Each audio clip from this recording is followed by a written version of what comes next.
Okay, time to make my green tamales. I have a very small stand mixer, so I can make only small batches of tamales at a time. But the first thing I've done is add some good lard in there. Always buy the high quality lard. It makes a difference with your tamales. And then I'm going to show you how I add a lot of flavor to my tamales. Is it authentic? Probably not. Did I just learn how to make these off of TikTok? Yes. Did they turn out amazing when I made the pork ones? Yes. So I'm going to try the green chicken ones with the tomatillo sauce. So first thing I'm going to do is beat this lard until it's soft and fluffy. As you can see, it's whipped, it's fluffy, and it's very smooth. So next, I'm going to start putting in this. I'm not sure how to pronounce it, Maseca. All I know is the first thing I'm going to do is add about a cup of that into with the lard, and then I'll show you the next step.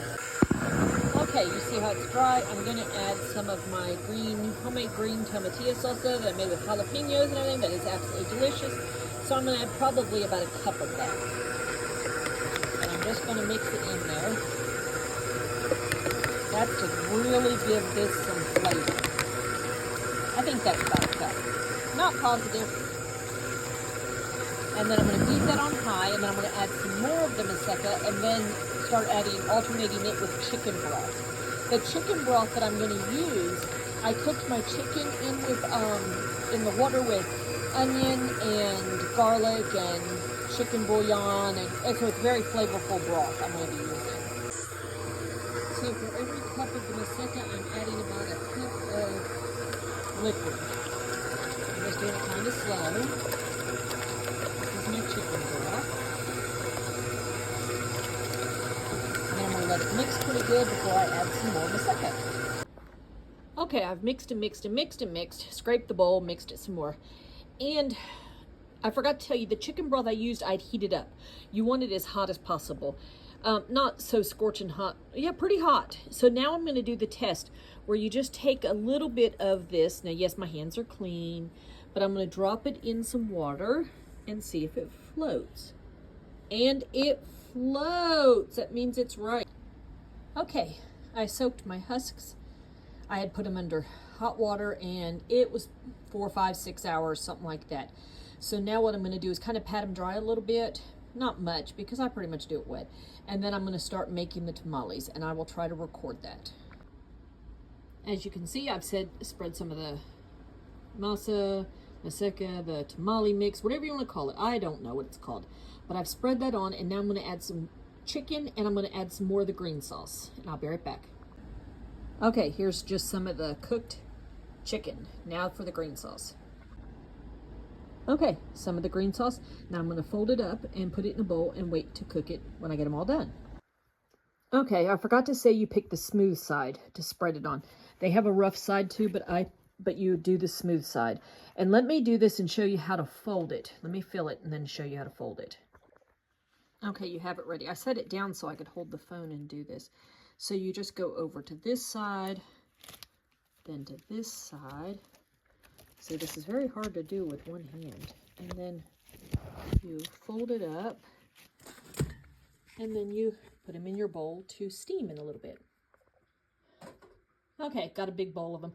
I forgot to tell you that when I added this, masa, whatever this is called, I had mixed in some baking powder with it. I know with a big jumbo batch, you use about 5 or 6 teaspoons, so I used between about 2.5 to 3 teaspoons.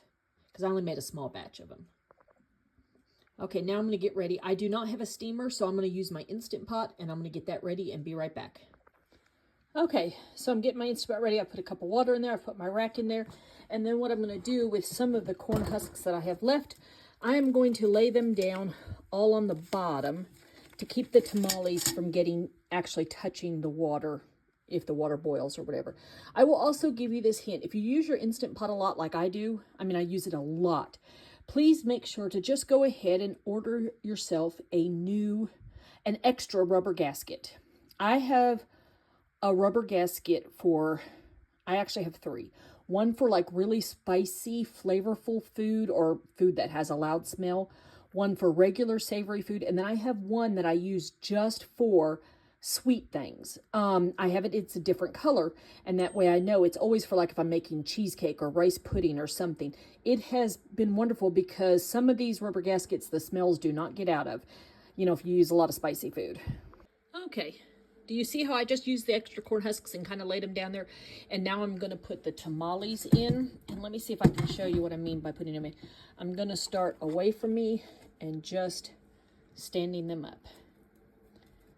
And then after I get them all in, I'll show you what I set it on. Okay, you can see I've got them all in there.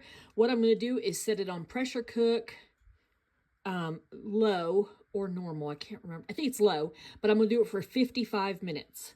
And then I will have it not on the keep warm cycle. Okay, let's see how these tamales turned out. Oh, they smell so good. Ooh, they're hot. Sorry, guys. Oh, gosh, these look good. So good. Let me see if I can break one in half and show you. Hang on. Look at this. Absolutely delicious. Full of chicken and green sauce. So delicious. They turned out amazing.